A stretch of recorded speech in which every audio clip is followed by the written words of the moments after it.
Today, we're going to talk about the 6 early signs of, what was that?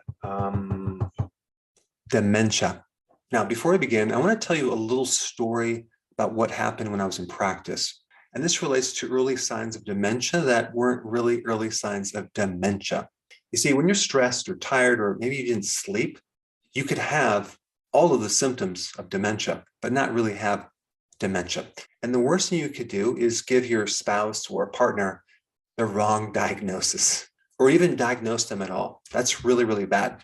And this relates to a couple that came in my office quite some years ago with early signs of dementia.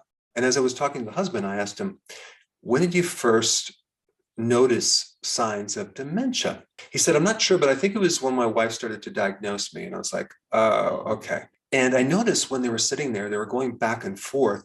And the husband was having problems remembering certain things. And his wife was constantly correcting him and telling him, honey, you forgot again. And you're mixing up your words and et cetera, et cetera.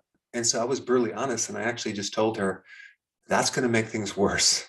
Every time you remind someone that you made a mistake, you're just going to lock it in and they're going to keep making the mistake over and over and over. So I pulled the wife to the side and I said, I want you to do an experiment. I want you to just let him make mistakes and just don't correct him at all for 1 week. And when they came back after a week, it was quite amazing because he was articulate, he was sharp, he didn't seem to have any cognitive dysfunction at all. So I just want to bring that up because when I cover these 6 signs, it doesn't mean that you have dementia if you have these occasionally. And if you know someone who has these symptoms, just realize it could be sleep, it could be their blood sugars, it could be any number of things that is not real dementia. All right, that being said, what is dementia? It's a mental decline. And what's usually happening is certain parts of your brain are atrophying, they're shrinking, specifically a structure called the hippocampus, which I'm going to talk about in a little bit. But here are the early signs, okay? You have difficulty organizing and planning things. You have personality changes, okay? There's a change in personality, but again, that can happen for any number of reasons. Number 3, and this is interesting, constipation. Now, realize just because you have constipation does not mean you have dementia, but it is one of the early signs simply because of the connection between the gut and the brain. Your gut is like a second brain. You have more nerve fibers in your digestive system than you do in your spinal column. And a lot of cognitive problems actually can stem from your gut. The microbiome in your gut, all those bacteria, make neurotransmitters. In fact, those little microbes make more serotonin than your brain makes serotonin. And people that have Alzheimer's or Parkinson's have a much higher incidence of constipation than someone who doesn't have those issues. And then the next symptom would be sensory dysfunction. That can include issues with smell, taste, hearing, your eyesight, and it can also be your appetite. All of these could be some of the early signs of a cognitive decline. And as it declines more and more and more, the ability to focus, the ability to concentrate, and your overall memory is what really shows up as being a problem. All right, number 5, language problems, which I've already mentioned.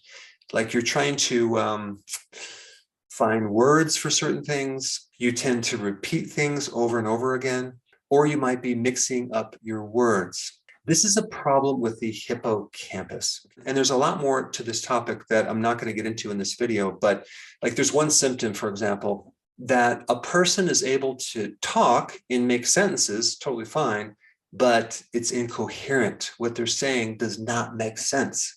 And I'm sure that's extremely frustrating because the person is trying to get out this communication, but it's coming out very randomly and all over the place. This is mainly a problem with this hippocampus, and the hippocampus is just shrinking. I'm going to show you what to do if you have this problem or you know someone who has this problem. And the last sign of early dementia is the inability to navigate well in new places. So let's say, for example, you're going into a new place, you're trying to find a store, and you just cannot, for the life of you, find this location. This is because in our brain, we have a GPS that allows us to locate where we are in space. And when this area goes down, you lose your GPS. So your internal map is dysfunctional and you just cannot find out where you are. So if you have a problem with that, that could be an early sign of dementia. All right, now I'm going to show you 7 things that you need to do to correct this, okay, before it becomes more advanced. The best time to correct this is right now in these early stages as compared to waiting before it becomes a real big problem. And I think you can correct it if you get it early enough. But the big problem in medicine is the lack of importance or significance that your diet makes in this area of your body. They don't seem to connect the dots between the great importance of what you eat and how that can affect your brain. They're more like, well, it could be genetic, could just be some stress, things just happen, and there's really nothing you can do about it. Your diet is key in preventing and even reversing dementia if you can get it early enough. All right, so the first thing to know is what would shrink your hippocampus, okay? A really common cause of a problem with hippocampus, especially when it atrophies, is a thiamine deficiency. That is a B1 deficiency. And you can look this up, it's well known, but usually that can happen from alcohol, but it can also happen when you're on a high carb diet. If you're consuming a lot of carbohydrates, you are going to deplete vitamin B1. So the more sugar you eat, the more carbohydrates you consume, the more B1 your body needs. The demand for thiamine goes way up when you consume carbohydrates because you need vitamin B1 to metabolize carbohydrates. And the more alcohol you drink, the more B1 you need as well. So number 1, start taking B1. And nutritional yeast is the best source of B1. And just make sure that you get the kind that's not fortified with synthetic vitamins. I recommend going on the natural side because synthetic vitamins might work initially, but they're not a good long-term solution. Now, of course, you also want to do things that will prevent a B1 deficiency. And that would be not drinking alcohol anymore and also giving up some of these carbs. But I have some good news. You can consume vegetable carbohydrates, right? So that's exciting.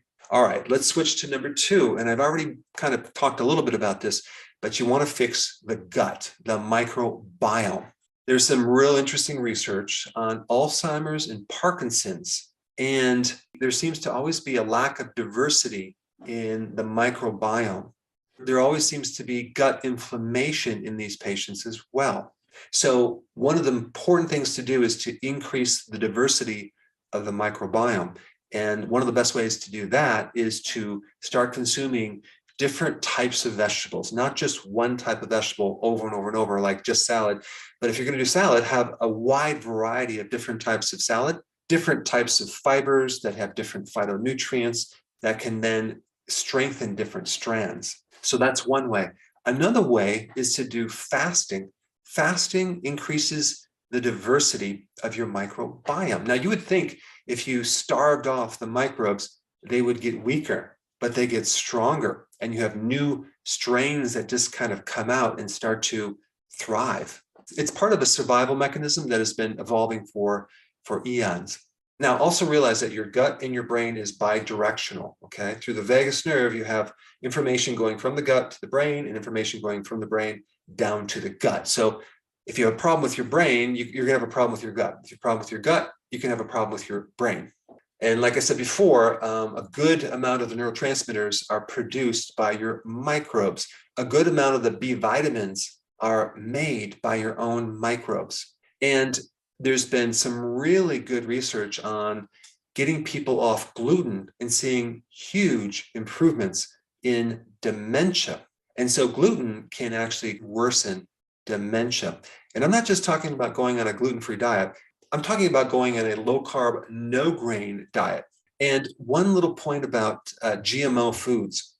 Foods that have been exposed to glyphosate, which is an herbicide, which is connected to GMO foods, are not good for your brain simply because glyphosate works by destroying microorganisms, certain pathways in microbes like bacteria. Well, guess what? that can affect our microbes just like it affects the microbes in the soil. So you do want to start consuming more organic foods, non-GMO foods. All right, number 3, and this is pretty powerful. I found some great research on consuming more sprouts, like broccoli sprouts that have sulforaphane. Now, the unique thing about sprouts is that they come from these little seeds, okay? And if you were to consume the seed, it would be, first of all, not very available to you as far as the nutrition in it. And so it's very difficult to digest, but when it sprouts, you have incredible amounts of nutrition that's released. And so if you're consuming sprouts on a regular basis, you're not only getting some of the peak nutrition that a plant has, but you're also getting certain phytonutrients that are not just anti-cancer, like I've talked about in other videos, they are a superfood for your brain. So sulforaphane in broccoli sprouts is fantastic for any type of neurodegenerative disorders. Plus, sprouts are really good for your gut. And with Alzheimer's patients and Parkinson's, the incidence of leaky gut is also very, very high. So include sprouts in your salad on a regular basis, and they're very, very cheap to grow yourself. All right, number 4, and this is also very, very important, ketones. Ketones bypass the damage in the brain and feed the neurons directly, because think about what's happening. In the hippocampus, you're getting destruction of your brain cells. So we need to restore that. We need to feed the brain cells fuel. So apparently at that stage, it's not getting glucose fuel. So if you feed it ketone fuel, it can thrive. And so if you have any stage of dementia at all, you need to be doing regular intermittent fasting as well as periodic prolonged fasting, and you're going to see huge benefits. And for 2 reasons. Number 1 is that you're going to generate a lot more ketones than you would even if you went on a low carb diet. And you're also going to upregulate all sorts of genetic factors that support your brain. Now, I also recommend consuming like MCT oil. You can also do exogenous ketones. You can buy these ketones as a supplement. And so you just take like 1 tablespoon of MCT oil, maybe twice a day, and that will help your brain a lot. All right, ginkgo biloba has shown some significant benefits for dementia patients, specifically the extract EGB761. So apparently that extract gives you some significant neuroprotection to your brain. All right, number 6, this is a good one, lion's mane mushroom. You know, mushrooms are just fascinating. The research done on lion's mane is just off the charts as far as impacting your cognitive function.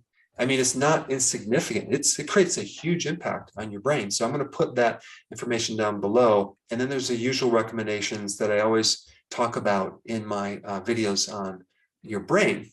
That would be the omega-3 fatty acids, specifically DHA, found in fatty fish and fish oil, and especially cod liver oil. Then you also have vitamin D, which has a huge impact. Zinc, very important. Exercise, something else that's very important to increase oxygen to your brain. And sleep. If you're not sleeping, you're going to jack up cortisol, you're going to be more stressed, and you're going to deplete the brain of oxygen. Now, if you haven't seen my recent video on the brain, you need to check this out. I put it up right here.